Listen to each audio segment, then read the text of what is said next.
ওরে ভাই, তোমার বাড়িতে মা অসুস্থ, বাবা অসুস্থ, এটা আমি বুঝলাম, এটা তুমি বুঝতেছো। এটা কি আমার অফিসার বুঝবো? আমার অফিস বুঝবো? কোনো কৈফত চলবো না। টাকা নিতে আসছি, টাকা দাও, দাও টাকা দাও। ভাই বললাম তো। তোর দোকান কিন্তু বন্ধ করে তুমি কয়ে দিলাম। চল চল, অবশ্য চল, বেয়াদবের মতো। আমি কোনো দিক যাইতে পারবো না। এই আলাদিন, কি হয়েছে রে? ভাই বাড়িতে আম্মা অসুস্থ ভাই, সে কিস্তির টাকার জন্য আইছে।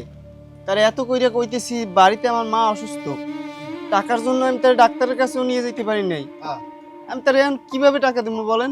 ও, কিস্তির টাকা লেগে গেছে ভাই। এই গরিব মানুষ, সিস্টেম বেচারা খুবই গরিব। আপনি আপনার কিস্তি টাকাটা 2-1 দিন পরে না, অসুবিধা কি? মানে কোনো কথা চলবো না। ওই আমার লাগে নাটক করতেছে, অভিনয় করতেছে, কোনো সময় দেওয়া যাবে না। এক্ষুনি টাকা দিতে হবে, টাকা দে। এইটা আপনি কি কথা কন? হ্যাঁ, আপনার নাটক করবো কেন? হে তো নাটক দেখতে পারে, হে তো করতে পারে না। এই যে টিভিতে নাটক আছে না, দেখে। আমার কথা হলো কি, এই গরিব মানুষ যেহেতু আপনার রিকোয়েস্ট করতেছে, আপনি কটা দিন পরে টাকাটা নেন, অসুবিধা কি? ভাই আপনি একটু থামেন।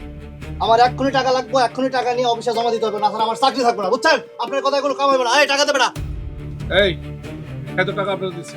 হ্যাঁ আমি দেখছি, আমরা সবাই দেখছি। এই দেখছেন না? আমি দেখছি। এই তুই কথা কস না কে? দিছি। এই যে সে টাকা দিছে, আমি নিজের চোখে দেখছি। সে ক্যাশ থেকে টাকা আইনা কর করা 3000 টাকা আপনার হাতের মধ্যে দিল, আপনি সেটা নিয়ে ব্যাগে রাখলেন। আমি দেখছি, আমি সাক্ষী। তুই দেখছো? আমিও সাক্ষী। আমরা সবাই সাক্ষী। সাক্ষী না? মুখে দিলেই জাদু, গোলমাল চকোলেট, জাদু মাখা স্বাদ। আমরা সবাই সাক্ষী। হ্যাঁ, দিছি। আমি কিস্তালা, আমি টাকা নিলাম না, আমি জানলাম না, আপনারা সবাই সাক্ষী দিতেছে। আরে ভাই, আমরা যেটা দেখছি আমরা সেটা কম না। অবশ্যই বলবো। এইটা আমরা নিজের চোখে দেখছি, এটা আমরা সাক্ষী রে ভাই। হ্যাঁ ফাইজলামি, সাক্ষীর কোনো মূল্য নাই না? হ্যাঁ ভাই বিশ্বাস করেন, আমিও গরিব মানুষ, আমার মাথায় এরকম ভাবে বাড়ি দিয়েন না ভাই।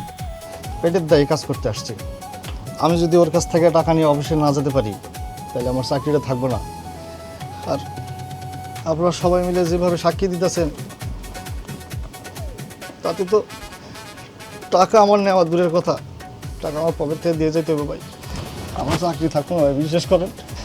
আমরা এটা করে খাই, এটা করে সংসার চালাই ভাই, বিশ্বাস করেন। এই যে এখন যে আচরণটা আপনি করতেছেন, এটা পুরোপুরি ঠিক আছে। মানুষের লাগে সালানের মতো ব্যবহার করবেন না, এত ধমক দিয়ে কথা কইবেন না। মানুষের লাগে কথা কইবেন খুবই মিষ্টি ভাষায়, সুন্দর আচরণ করবেন, তাইলে ঠিক আছে। যেমনি করে টাকা উঠাইতেছেন, এমনি করে টাকা উঠানোর কথা ভুলে যান। আচ্ছা ঠিক আছে, ওর টাকাটা আমি দিয়ে দিতেছি। কত? 3000 ভাই। আচ্ছা, 3000 টাকা আমি আপনারা দিয়ে দিতেছি না। ধন্যবাদ ভাই। আমার এই টাকার নিয়ে অফিসে কথাটা মাথায় রাখবেন, মানুষের লাগে সবসময় সুন্দর হাসি মুখে কথা বলবেন। জি ভাই, ধন্যবাদ। আসসালামু আলাইকুম।